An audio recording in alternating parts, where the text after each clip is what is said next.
Easter Sunday broke warm and clear, but nothing about that day felt light.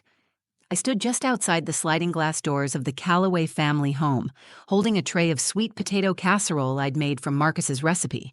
Inside, laughter bounced off the walls as the long dining table filled with cousins, uncles, and second wives. My daughter Bella had already run inside, clutching the little pink bunny she'd been sleeping with since her dad died. I followed her in, smiling, trying to tell myself that today would be different, that maybe Judith would make space for me at the table, that maybe for once she'd see me as more than the woman her son married. But as I stepped into the dining room, Judith turned toward me.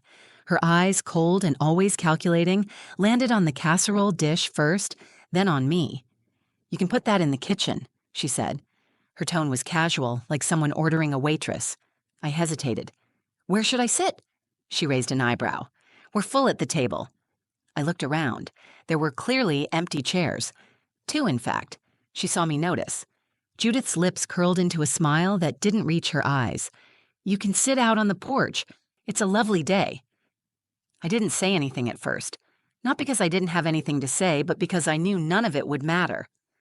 Bella was standing at the far end of the table next to her cousin, watching me. "Mama," she asked, her voice too small for the room, "why can't you sit with us?" The room fell quiet. Judith turned to her with the same forced smile. "Because," she said clearly, loud enough for every single person to hear, "she's not part of this family." It hit like a slap. Not just the words, but the way no one disagreed. Plates clinked. Someone cleared their throat. Marcus's sister looked down at her lap. Bella's face crumpled. She started to cry, her little hands clutching the back of a chair. I took a step forward, but Judith moved between us. "You're making a scene," she hissed under her breath. "This is a family meal. Go sit outside before you ruin it for everyone." I wanted to scream. Instead, I knelt down to Bella's level and wiped her cheeks. "It's okay, baby," I whispered. "I'll be right outside. We'll have our own little party after, all right?" She nodded, sniffling. Her tiny voice trembled. "I want to eat with you." And then came the sound no one expected. The front door opened, heavy and deliberate. A pair of boots echoed through the foyer. Every conversation stopped. Into the dining room stepped Officer Thomas Neely in full uniform. He held a folder in one hand and a look on his face I hadn't seen in years, serious, calm, and purposeful. Judith stepped back, blinking. "Thomas, what are you doing here?" He nodded politely but didn't answer her. Instead, he turned to me. "Alina," he said, loud enough for the entire room to hear, "do you want to do this now?" I stood up straight. "Yes, please." He opened the folder and pulled out a thick stack of papers. "This house," he said, glancing around, "is no longer in the name of Judith Calloway. Marcus Calloway transferred full ownership to his wife, Alina Rivera, 2 weeks before his death." You could feel the air vanish from the room. He left this house to her and his daughter to make sure they would never have to beg for space at their own table. A fork clattered to the floor, then a plate, then another. Every face in the room turned to me, but I didn't look at them. I looked at Bella. She smiled through her tears. And I finally walked past Judith and took my seat. After Marcus died, everything felt like it collapsed in slow motion.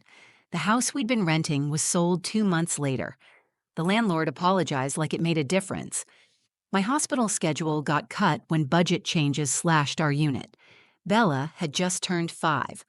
I remember holding her tiny backpack while she slept on the couch, wondering how I was going to explain to her that we didn't have a home anymore. That's when Judith offered us a room in her house. "We'll take care of you," she'd said, standing on the porch in that pressed cream blouse she always wore on Sundays. "It's what Marcus would have wanted." At the time, I wanted to believe her. I was too tired to question it. We moved into the upstairs guest room. 1 bed, 1 closet, 1 shared bathroom with a broken lock. Judith made it clear from the beginning that we were guests. That word echoed in everything she did. She labeled food in the fridge, rearranged our laundry on the line, corrected the way I folded towels. She never raised her voice, never slammed a door. But every look, every breath, every passive-aggressive smile reminded me that I didn't belong. Marcus had been the glue. He was loud where I was quiet, warm where I was guarded. He knew how to navigate his mother's moods, how to change the subject when she started picking apart my parenting or the way I dressed Bella. I used to watch him from across the room and think, God, he makes this all look so easy. Without him, I was just another unwelcome presence. At first, I tried to make peace. I kept things clean. I volunteered to cook. I took night shifts to avoid being home too much. But it didn't matter. Judith always found a way to remind me that I wasn't part of her family. There were moments that chipped at me, slowly. The time Bella brought home a handmade Mother's Day card, and Judith said, she probably meant to give that to her teacher, not you. Or the Christmas morning she gave Bella a brand new bike, but handed me a re-gifted mug with chipped paint. Or when I tried to hang up a photo of Marcus and me in the hallway and found it in the donation box the next day. Still, I told myself to be strong. For Bella. Bella adored her grandma in the way little kids do when they don't yet see the undercurrents. She'd curl up in Judith's lap to hear stories and run to her with scraped knees. I never stopped her. I didn't want Bella to lose more family, but even at 7, she could sense it. She once asked me, "Did Grandma love Daddy more than you?" I just smiled and tucked her in. What could I say? I didn't want to fight. I wanted peace. I wanted a roof over my daughter's head. I wanted stability. I wanted to believe that Judith's cruelty was just grief in a different mask, but deep down, I knew it wasn't. She didn't like that Marcus married someone like me. She never said it directly, but I didn't have to hear the words.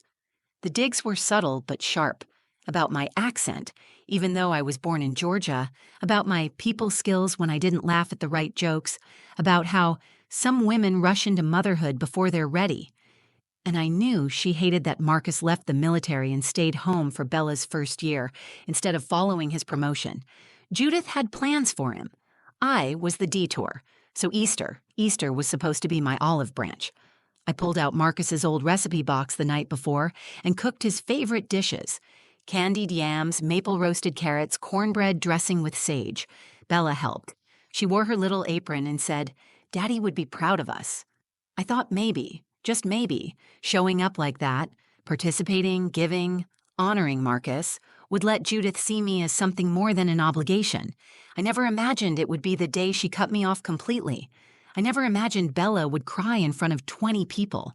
And I definitely never imagined that the house I was living in, the house I was told I didn't belong to, was already mine.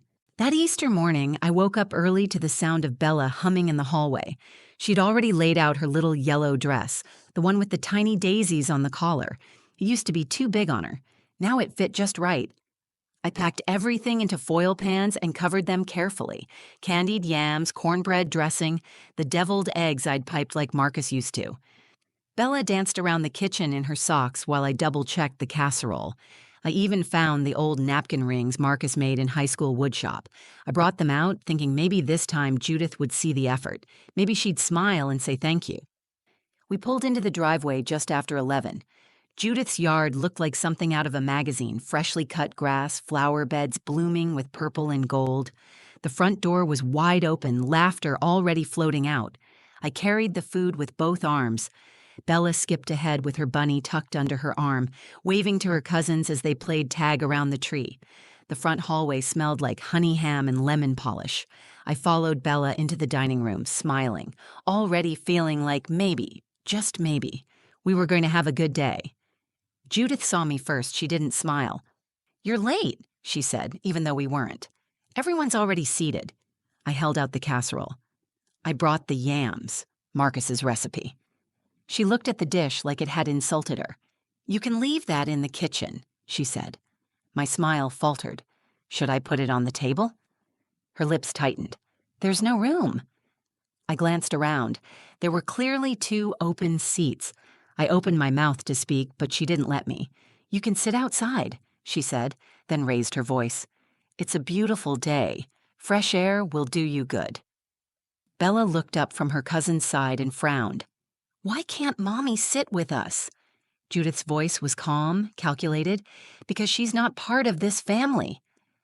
Every sound in the room dropped out. Forks hovered in midair. Conversation froze. My heart slammed against my ribs so loud I thought they could hear it. I stared at Judith, willing her to take it back, to say she was joking or that I misunderstood. But she didn't blink. She looked proud. I bent down to Bella's level. "It's okay, honey. I'll be right outside, all right?" Bella's eyes filled with tears. "I want you to sit with me." "I know, baby," I said, kissing her forehead. "I know." Judith folded her arms. "Don't start drama, Alina. This is a holiday." I stood up. My hands shook, but I refused to cry. Not in front of her. Not in front of people who looked the other way while she sliced me down in broad daylight. I walked out to the porch and sat in the wicker chair Marcus and I used to sit on when Bella was a baby. I could still hear the echo of her baby giggles, the way Marcus used to hold her up to the wind chimes and make her laugh. From inside, the clatter of plates and silverware resumed. Judith's voice carried above the others, cheery and bright, as if nothing had happened.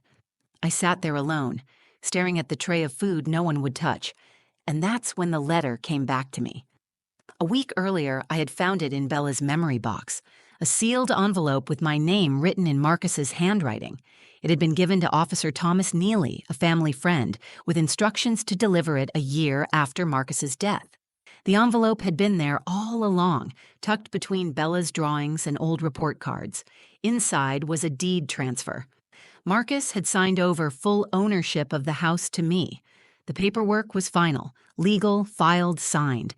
He had done it without telling anyone, not even Judith. The letter said, "I know my mother. If anything happens to me, I want you and Bella to be safe, to never feel like you have to beg for space. This house is yours. It always should have been." I hadn't told anyone. I didn't know what to do with that kind of power. But sitting on that porch, listening to Bella cry inside while Judith carved ham like nothing had happened, I knew what I had to do. I stood up and took out my phone. I dialed the number from the letter. "Officer Neely," I said, "are you free this afternoon?" His voice was steady. "I'm always free for Marcus's family." "Good," I said, "because I'm ready." I sat on the porch for a long time after that call. The birds kept singing like nothing had happened. The wind played gently with the hem of my dress. I stared down at the tray of untouched food sitting beside me and thought about how many times I'd swallowed my pride to keep the peace, how many times I'd told myself that biting my tongue was the mature thing to do, the strong thing, the for Bella thing. But that day wasn't about strength anymore. It was about dignity. Inside, I could still hear Bella crying. And I knew this wasn't just about me. It never had been. It was about what Bella was learning to expect from the world, what she was being taught about her worth by watching how I let people treat me. And I wasn't going to let her think this was normal. I picked up my phone again just to make sure I hadn't imagined the earlier conversation. I opened the folder app where I'd scanned the deed Marcus left behind. His signature was still right there on the bottom, clean, steady, unmistakably his. I could practically hear his voice in my head. "I'm not here anymore, so I need to make sure you're protected."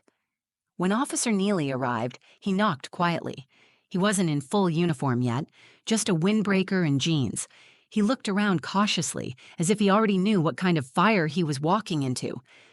"Are you sure you're ready to do this today?" he asked, holding the folder under his arm. "Yes," I said. "Today is the day she made my daughter cry in front of 20 people. If I wait, I'll lose my nerve, and she'll never stop." He nodded once. "Let me go change." I watched him walk back to his car, where he kept his official gear in the trunk. I could see the glint of his badge as he clipped it onto his belt. My heart was pounding, but for the first time in a long time, it wasn't from fear. It was from clarity. I stepped back into the house through the side door. No one noticed me. The clinking of glasses and the rise and fall of laughter sounded strange now, distant and hollow, like a party I'd never really been invited to. I found Bella in the hallway, her face streaked with tears. She reached for me immediately, and I pulled her close. "Are we leaving?" she asked softly. I held her tight. "No, baby, we're not going anywhere." We waited together in the hallway. I smoothed down her curls, kissed the top of her head, and whispered, "There's something I want you to see." Then, as if the universe had been waiting for this moment, the front door opened. Officer Neely stepped inside in full uniform. The chatter in the dining room stopped. You could feel the shift in the air. Judith was the first to speak. She rose slowly from her seat, eyes wide. "Thomas, is everything all right?" "I'm here to speak with Alina," he said, glancing toward the hallway. I stepped forward. Every eye turned to me. Judith looked between us, suspicion growing on her face. "What's going on?" "I think you should all hear this," I said, my voice steady. "It concerns this house." Judith's tone sharpened. "What are you talking about? This is my house." Officer Neely opened the folder and pulled out a thick stack of papers. "Actually, it's not." He laid the documents on the table. "Marcus transferred ownership of this house to Alina Rivera 2 weeks before his death. The title, the deed, and the will all confirm it. This is legally her property." Silence.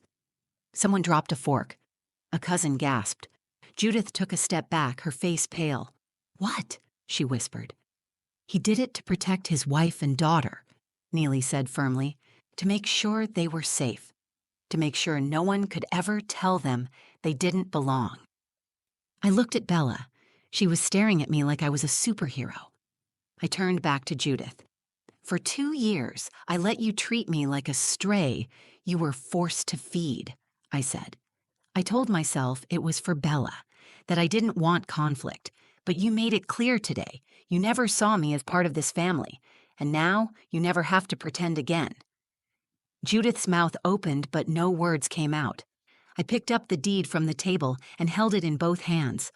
"I'm not going to sit outside anymore." And then I walked Bella to the head of the table and pulled out a chair. For a few seconds, no one moved. The air in the dining room felt thick, heavy with something unspoken that had finally been forced into the light. Judith's mouth hung slightly open, her hand still frozen on the back of her chair. You could practically hear the sound of pride cracking in her chest. I didn't sit down right away. I stood there holding the folder with Marcus's signature in my hands and let it sink in. For them. For me, for Bella, because this wasn't just about property or legal documents. This wasn't about paperwork. It was about truth. It was about every moment I'd spent tiptoeing through a house I didn't feel welcome in, every time I swallowed hurt for the sake of peace, every time Bella looked up at me with confusion in her eyes, unsure why her mother was always just outside the circle. Now there was no denying it. I wasn't just part of this family. I was the woman Marcus trusted above all else, the one he chose to protect, even in death. And this house? It was mine. I took a deep breath and walked slowly to the head of the table, where the empty chair had been left for Judith. Without asking, I pulled it out for Bella. She looked up at me with big, tear-glazed eyes. I gave her a little nod, and she climbed up like she belonged there, because she did. I turned back to the room. "I didn't come here today to start a war," I said, voice calm but loud enough for everyone to hear. "But I won't be dismissed anymore. I won't be told where I can sit or what I'm worth, not in the house my husband left for me, not in front of my daughter." No one spoke. Judith finally blinked, her voice brittle and sharp. "You've been living under my roof for 2 years. I opened my home to you." "No," I replied, holding her gaze. "You lived under the illusion that it was still yours. But Marcus made a different choice. He made it quietly, legally, without drama, because he knew what would happen if he told you." She turned to Officer Neely. "This can't be right. There must be a mistake." "There's no mistake," he said plainly. "It's all been recorded and filed. You can contest it in court, but you won't win." Judith's face turned from confusion to something colder, wounded pride lashing out. "So this is your plan? To humiliate me? To embarrass me in front of my own family?" "No," I said. "You did that yourself when you told a grieving woman she didn't belong. You did that when you made a child cry at a holiday table. I'm just finally telling the truth." Behind her, Marcus's sister, Leanne, stood slowly and stepped toward me. She'd always been quiet, never really picking sides, but now her eyes were wet. "I didn't know," she whispered. "I'm sorry." I nodded. "Thank you." The rest of the room was still. You could feel the weight of it. Shame, disbelief, the realization that something deep had shifted. Permanently. Then came the sound that marked the end of the old order. Judith pushed back her chair too quickly. It scraped against the hardwood. She grabbed her purse, her keys, and walked out of the room without saying another word. And then, the second sound. The front door slammed shut. Officer Neely looked at me and gave a small nod, like a soldier completing his mission. "I'll follow up with the legal filings this week," he said quietly. Let me know if she tries to come back." "Thank you," I said. As he left, the energy in the room slowly began to shift, like someone had finally opened a window after years of still air. I sat down beside Bella, and she leaned against me, her head on my arm. "Can we have your yams now?" she whispered. I smiled for the first time all day. "We sure can." I stood and went to the kitchen, carrying the tray that had sat untouched. I brought it back and placed it on the table like it was the centerpiece. People started passing it around, slowly at first, then with quiet chatter resuming. A small cousin reached for a spoon. Marcus's aunt complimented the seasoning. The room thawed bit by bit, and for the first time in years, I felt it too. Warmth, belonging, peace. In the days that followed, the house felt different. It wasn't just the absence of Judith's footsteps or her passive-aggressive sighs echoing through the halls. It was the stillness. The kind of stillness that doesn't make you tense up, but lets you exhale. For the first time since Marcus died, I felt safe in my own space. I didn't have to tiptoe in the kitchen. I didn't have to justify my presence in a house that already belonged to me. And Bella, she noticed it too. She smiled more, slept deeper, woke up humming again. We took down Judith's floral curtains and let the sunlight flood in. We boxed up her glass figurines and filled the shelves with Bella's drawings, picture books, and a few photos of Marcus and me from our early years, ones Judith used to say were too casual to display. I even put up the picture she had tried to throw out, the one of us holding Bella in the hospital, exhausted and happy and completely unprepared for everything life would throw at us. It felt right, finally. Judith didn't return, not even to gather her things. Her lawyer contacted Officer Neely once, tried to probe about the transfer, but Neely was firm. Airtight. She knew it, too. She was just hoping for some technicality. There wasn't one. Eventually, a moving truck pulled up. I let them in and left the front door open, not saying a word. They packed her things in boxes with her initials on the side. When they left, I stood in the doorway and watched the truck disappear down the road like a chapter closing. That night, I sat on the couch while Bella played on the floor. She was making a pretend Easter dinner with her dolls. She laid out napkins, set plastic plates, and gave every guest a seat. Then she looked up and said, "Mommy, you get the big chair because it's your house." I smiled, tears burning in the corners of my eyes. "You're right," I said. "It is." She paused, looking thoughtful. "Is Grandma mad at us?" I looked at her carefully. "I think Grandma is sad. And when people are sad, sometimes they act like they're angry. But it's not your fault or mine, and it's not our job to carry it." She nodded slowly, as if absorbing something heavier than her age could explain. Then she picked up her bunny, gave it a kiss, and went back to arranging the table. That Easter became the last one we spent with Judith, but it was also the first one that felt real. A year later, we hosted again, but this time, the house was full of people who saw us. My sister drove in from Atlanta. My best friend Talia brought her husband and their 2 kids.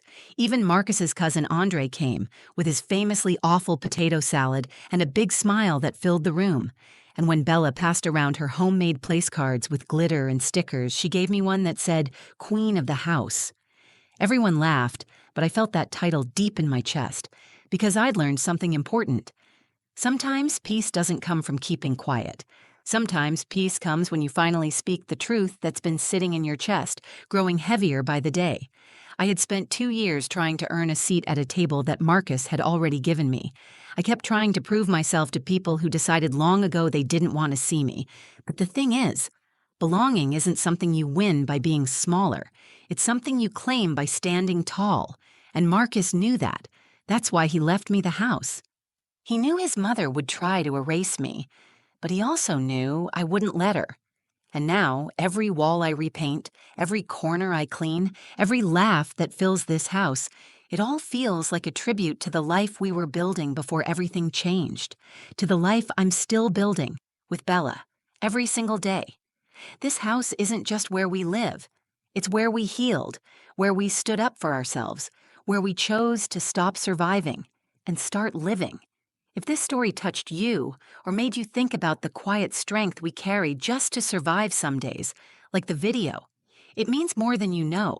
If you've ever been made to feel like you didn't belong in your own life, your own family, your own skin, share this story. Someone out there needs to hear it today. Drop a comment below and tell me, have you ever had to stand up for yourself in a moment when it was easier to stay silent? I read everyone, and your voice matters here. And if you believe in real stories, the messy kind, the healing kind, the kind that make you feel less alone, subscribe to the channel. We're building something honest here, one truth at a time. Thanks for listening. We'll talk again soon.